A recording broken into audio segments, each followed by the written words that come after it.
Hola, bienvenidos a un nuevo video del canal de Todo Un Poco. En este video vamos a estar hablando sobre otra de las mentiras que fueron expresadas por este grupo de libertarios, digamos, que actualmente tiene mucho reconocimiento, sobre todo en las redes sociales. Vamos a estar hablando, en principio, del gasto público de la Argentina. Se suele expresar que el gasto público de la Argentina es enorme e insostenible, pero por ejemplo, si vemos los datos que nos brinda la página, justamente datos macro, nuestro gasto en proporción al PBI asciende al 38,90%, mientras que por ejemplo observamos que esta cifra con respecto a Alemania es del 45,40%. Con respecto a Italia, por ejemplo, asciende al 48,70%. Con respecto a Canadá es de 40,66%, en el caso de Dinamarca es de 49,60% y en el caso de Suecia es de 49,30%, el de Noruega es de 51,80%, etc. Es decir, que en comparación con otros países que se encuentran en la cima del ranking de libertad económica, nuestro gasto público en proporción al PBI es bastante bajo. Y si tenemos en cuenta, por ejemplo, los datos de Estados Unidos, nos damos cuenta que la diferencia entre nuestro gasto público y el gasto público de Estados Unidos no es tan grande. Porque, digamos, el gasto público de Estados Unidos alcanza el 35,14%, mientras que el nuestro alcanza el 38%. Es decir, que tampoco hay tanta diferencia, no es una diferencia tan abismal como se suele plantear. Bueno, luego hay otra mentira que es repetida constantemente de manera sistemática y es que tenemos demasiados empleados públicos. Bueno, de acuerdo con los datos provistos por la Asociación Argentina de Presupuesto, la SAP, el 18,8% del total de los trabajadores son empleados públicos en la Argentina. Es decir, que la cifra está por encima del nivel promedio registrado por los países de la Organización para la Cooperación y el Desarrollo Económico. En 2015 el porcentaje de empleados del Estado en relación al total de trabajadores era del 18,1%. Por ejemplo, los países escandinavos presentan un 30% de empleados públicos, mientras que Bélgica, Canadá, Grecia, Eslovenia y Gran Bretaña se encuentran en una posición intermedia. En esos países la proporción del empleado público como porcentaje del empleo total oscila entre el 17% y el 19%. Y en ese bloque de países está la Argentina. Es decir, que nos encontramos dentro del promedio de la OCDE. Por otro lado, se suele plantear, tercera mentira, que tenemos una presión tributaria demasiado elevada. Es verdad que hay ciertos impuestos que deberían ser reformados porque es verdad que nos merecemos una reforma impositiva porque hay muchos impuestos que son bastante regresivos y que la verdad que no deberíamos cuestionarnos si realmente beneficia a tantas personas o termina perjudicando a más personas de las que se pretende beneficiar. Pero la verdad es que si tenemos en cuenta los números, la presión tributaria no es demasiado elevada. Por ejemplo, la presión tributaria argentina es del 28,8%, ¿no? Según datos macro también. Mientras que, por ejemplo, la presión tributaria de Francia es del 48,2%, la de España es del 34,2%, la de Alemania es del 40,3% y la de Italia es del 42,2%. Y para colmo, nuestra presión tributaria es una de las más regresivas del mundo. Es decir, que es mentira que acá se les cobra más impuestos a los ricos que a los pobres. Es al revés, se les cobra más impuestos a los pobres. No es que se perjudica siempre a la clase alta, digamos. Acá es al revés, digamos, se les cobran más impuestos a los que menos tienen, en comparación con varios países. Por ejemplo, con respecto al resto de los países latinoamericanos, estamos por debajo de Brasil, por ejemplo. Brasil tiene una presión tributaria más alta que la nuestra y alcanza el 33,1%. También es verdad que estos datos van variando de acuerdo con la población de cada país. Por ejemplo, en países en donde es necesario que exista un gasto público más grande debido a que la cantidad de habitantes es mayor, es obvio que la presión tributaria va a ser un poco más elevada. Después, por lo general, cuando se presentan estos datos, los libertarios argumentan que en realidad lo que deberíamos tener en cuenta no es la presión tributaria absoluta, digamos, sino que deberíamos tener en cuenta el esfuerzo fiscal, es decir, el índice de esfuerzo fiscal que mide cuánto le cuesta a una persona abonar un impuesto, por ejemplo, cuánto le cuesta al promedio de la sociedad abonar esos impuestos que se les cobran. Porque es verdad, o sea, si bien, por ejemplo, uno podría decir que en Noruega pueden cobrar impuestos más altos porque la mayoría de las personas tienen ingresos altos, digamos. Y que en ese caso el esfuerzo fiscal de Noruega sería insignificante en comparación al esfuerzo fiscal de un país como la Argentina, que es un país de ingresos medios. Pero lo cierto es que, según la OCDE, nuestro índice de esfuerzo fiscal es del 0,82%, mientras que, por ejemplo, el de Chile, el esfuerzo fiscal de Chile es mayor que el nuestro, siendo que Chile supuestamente es un país libertario, que se jacta de ser libertario, se jacta de ser un país en donde cobran menos impuestos, etc. Acá vemos que, por ejemplo, nuestra presión tributaria en efecto es menor que la de Chile. Pero sin embargo, el esfuerzo fiscal, nuestro esfuerzo fiscal es del 0,82%, mientras que el de Chile llega al 0,84%. Y el de Uruguay, un país que también supuestamente lo habían promocionado como y publicitado como un país libertario, el esfuerzo fiscal de Uruguay llega al 0,90%, es decir, es mayor que nuestro esfuerzo fiscal y el esfuerzo fiscal de Chile. Bueno, volviendo a la cuestión de la progresividad o regresividad de los impuestos, se suele argumentar que acá en la Argentina los ricos pagan demasiados impuestos. En un primer lugar, uno utilizando el sentido común se percata de que en la Argentina también hay un nivel de evasión impositiva bastante alto, con lo cual habría que preguntarse cuál es la cantidad de ricos que realmente pagan los impuestos y cuántos ricos evaden impuestos, ¿no? Porque hay que tener en cuenta, en definitiva, si los impuestos se pagan o no. Un impuesto que no se paga carece de importancia, es irrelevante, es como si no existiera, en definitiva, en la práctica. Es como si es lo mismo, causa el mismo efecto que un impuesto que no existe, digamos, ¿no? Bueno, con respecto a la regresividad de los impuestos, los datos demuestran, los datos que fueron recopilados por un artículo del diario Clarín.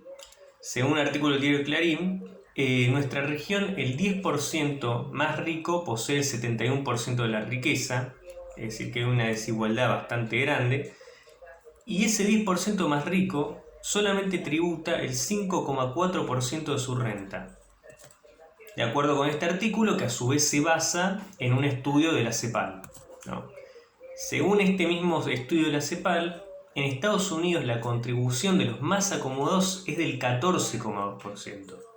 Es decir, la contribución de los más acaudalados, de la clase más acaudalada, es mayor. Los ricos pagan más impuestos en Estados Unidos que acá. Y en algunas naciones europeas excede el 20%. Por ejemplo, en Inglaterra, en Inglaterra, los ricos, por lo general, pagan el 20% de su riqueza, tributan el 20% de su riqueza. Es decir, que en Inglaterra, en England, digamos, los ricos pagan más impuestos, ¿no? Y esto nos incita a preguntarnos si realmente somos un país tan populista como se dice. Bueno, también habría que preguntarnos, por ejemplo, si si tener un grado mayor de libertad económica nos beneficia o no. Esta es una pregunta muy amplia, pero por ejemplo, para no hacer tan largo el video, me gustaría señalar que, por ejemplo, México posee una mayor libertad económica que Estados Unidos, por ejemplo.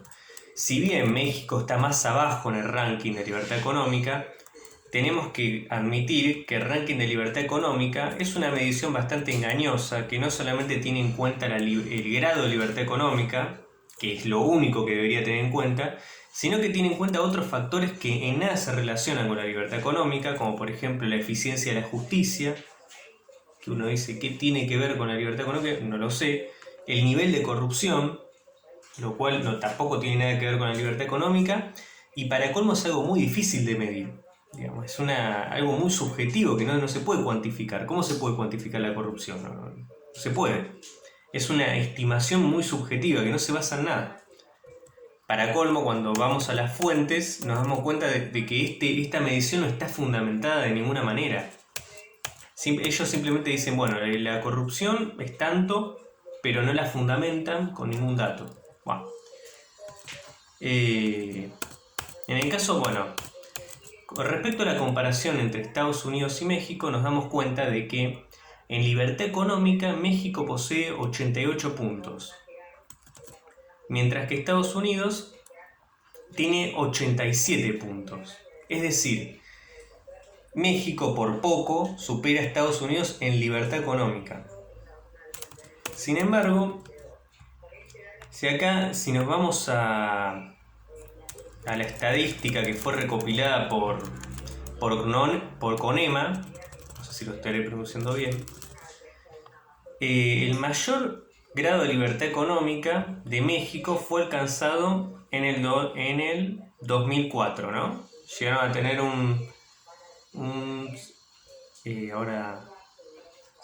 fue alcanzado en el 2004, perdón.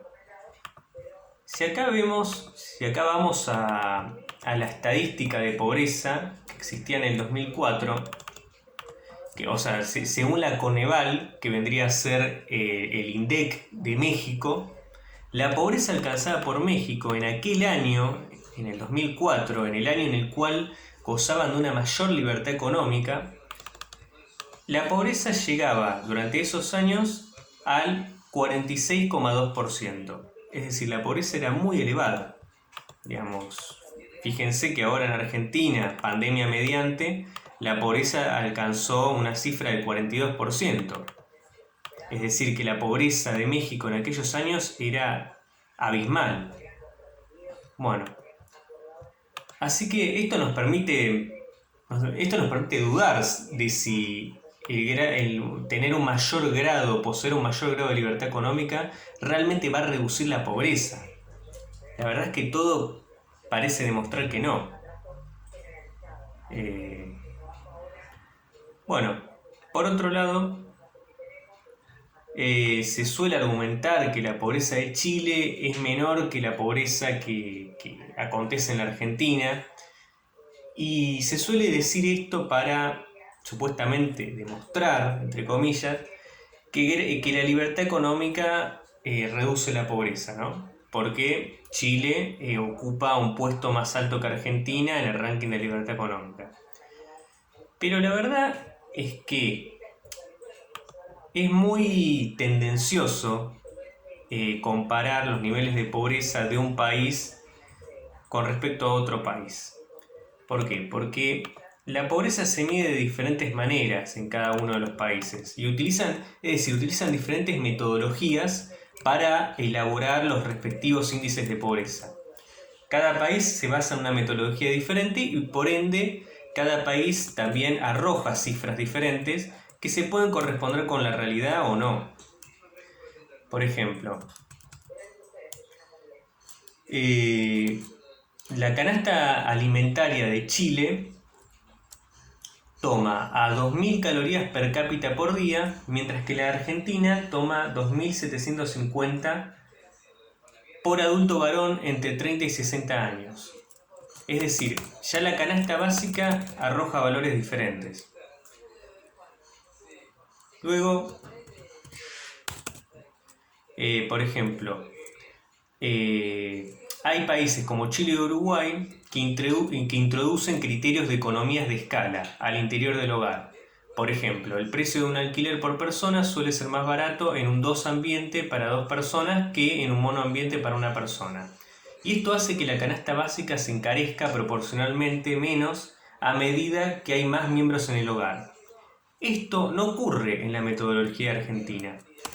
Y es por eso que el índice de pobreza que acontece en la Argentina da una cifra mayor, más elevada. Bueno, las metodologías de pobreza de países como Colombia, Perú, Chile o Uruguay utilizan también lo que se conoce como renta implícita de la vivienda propia, a diferencia de Argentina. La renta implícita de la vivienda propia implica que los propietarios de los hogares tienen un ingreso extra por el hecho de no pagar alquiler. Lógicamente, el corolario de esto es que al utilizarse este criterio metodológico, también bajarían los guarismos de pobreza. Y es por eso que acá hay un estudio que fue realizado por el economista Daniel Steingart. Soy muy malo para los nombres, no sé si lo estaré pronunciando bien. Es un apellido alemán. Que se tomó la molestia en este estudio de calcular la pobreza que existiría, por ejemplo, en Argentina y en Estados Unidos si se utilizaría la misma vara, por ejemplo. Y la pobreza que existiría también, por ejemplo, entre Argentina y Chile si se utilizarían las mismas metodologías para medir la pobreza. Por ejemplo, si Argentina utilizaría la vara que utiliza Estados Unidos para medir la pobreza, tendríamos un 66% de pobres. Mientras que Estados Unidos le daría un 14% con su propia metodología. Si utilizaríamos la misma vara de Chile, tendríamos un 12,6% de pobreza. Es decir, esto demuestra que nuestra vara para medir la pobreza es muchísimo más exigente. Si utilizaríamos la vara de Brasil, tendríamos un 6,7% de pobres. Si utilizaríamos la que utiliza el Banco Mundial, por ejemplo, para medir la pobreza extrema en África, por ejemplo, tendríamos un 1,7%. Así que hay que tener en cuenta esto, porque, por ejemplo, si utilizaríamos la misma vara que Chile, tendríamos un 12,6%, mientras que Chile obtuvo un 11,7% utilizando su misma metodología. Es decir, que la pobreza entre Estados Unidos y Chile prácticamente es la misma. La pobreza entre Chile y Argentina prácticamente es la misma. Bueno, varía solamente en un 1%, digamos, si se utilizaría la misma metodología para medir la pobreza de ambos países. Bueno, pues se suele argumentar que la Argentina tiene demasiados subsidios, demasiadas regulaciones, pero lo cierto es que en casi todos los países desarrollados se otorgan varios subsidios y hay bastantes regulaciones. Por ejemplo, hay muchos liberales en Alemania que plantean esto con respecto a su país y que dicen que en Alemania se pagan demasiados subsidios.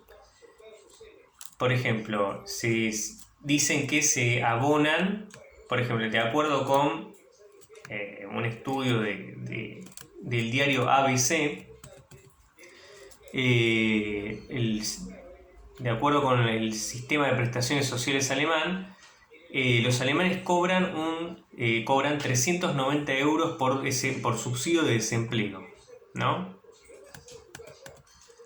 Los alemanes cobran una asignación universal por hijo que es de 184 euros por hijo. Y no hay límite como acá en la Argentina. Acá en la Argentina somos mucho más liberales, en realidad, porque establecimos una limitación de 5 hijos. Acá solamente podés cobrar el plan social por hijo hasta 5 hijos, digamos, mientras que en Alemania no hay límite.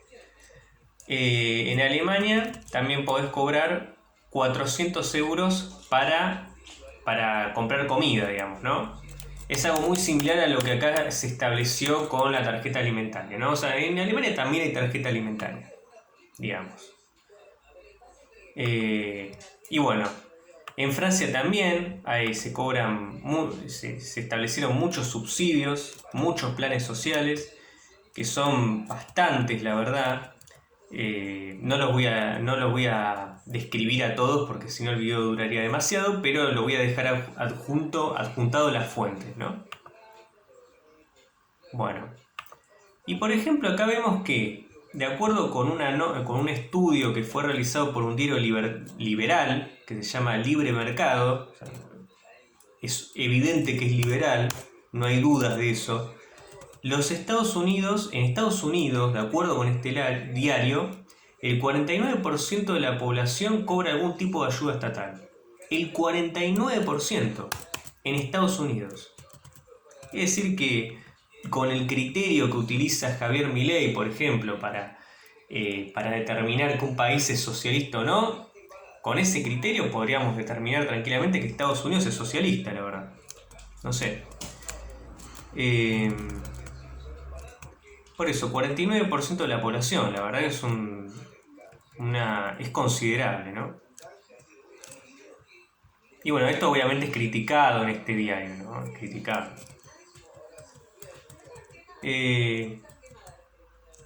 Bueno, con respecto también hay otra mentira que se suele repetir constantemente, siempre que Javier Milei da alguna entrevista o algo, siempre suele decir esto.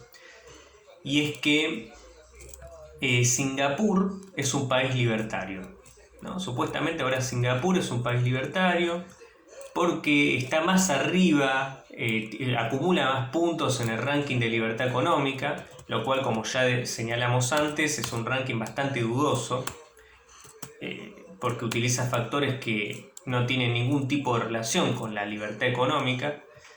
Pero la verdad es que Singapur no es un país libertario, digamos, ¿no? Porque en el sentido de que el Estado interviene bastante.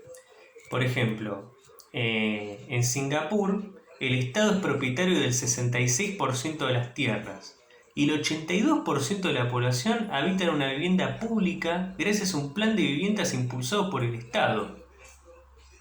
Es decir, el 82% habita en una vivienda estatal.